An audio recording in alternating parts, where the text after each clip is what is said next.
বাংলাদেশ জাতীয়তাবাদী দল। Okay ready okay করছেন।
আজ 26শে মার্চ মহান স্বাধীনতা ও জাতীয় দিবস 2026।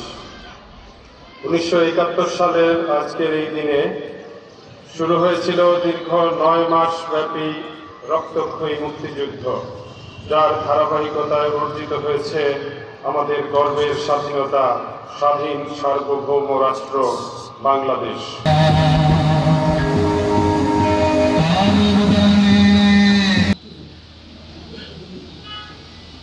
তাদের ভিতরে আমরা সবাই কেউ মারাও যেতে পারে, কতজন এখন বেঁচে আছেন আমরা জানি না, তাদের সন্তানরা আছেন। আজকের এই আপনাদের সম্মাননা সভায় আমি বলতে চাই যে বিগত দিনে মুক্তিযোদ্ধাদেরকে কি সম্মাননা করা হয়েছে আমরা জানি না, কারণ আমরা এই যে আজকে আপনাদের সামনে বক্তব্য রাখার সুযোগ পেয়েছি। গত 18 বছর কিন্তু আমরা সরকারিভাবে কোনো রকমই সরকারি দল দুই দলের একটা কথা থাকে, কখনই আমরা দাওয়াত পাই নাই, বক্তব্য দেওয়ার আলোচনা করার সুযোগ পাই নাই। যারা নিজেদেরকে সেরা দাবি করে, যদিও তাদের সেরা দাবি করে এগুলো আক্ষরিক করবে, পাকিস্তানি একমাত্র দেশ যারা নিজেদের জনগণের কাছে পরাজিত, নিজেদের দেশের কাছেই তারা পরাজিত। অর্থাৎ তারা বাংলাদেশের সাথে যেমন বাংলাদেশের ঐতিহাসিক মুক্তিযুদ্ধে আমাদের এই মুক্তিযোদ্ধা যারা ছিলেন তাদের মধ্যে অনেকে সেনা সামরিক বাহিনী ছিলেন, অনেকে পুলিশ বাহিনী ছিলেন, অনেকে এয়ারল্যান্ড ছিলেন, এবং বেশিরভাগ যারা ছিলেন তারা খেটে খাওয়া দিনমজুর, কৃষক, শ্রমিক, স্কুলের শিক্ষক, ছাত্র, এরকম যাদের কোনো প্রশিক্ষণে ছিল না।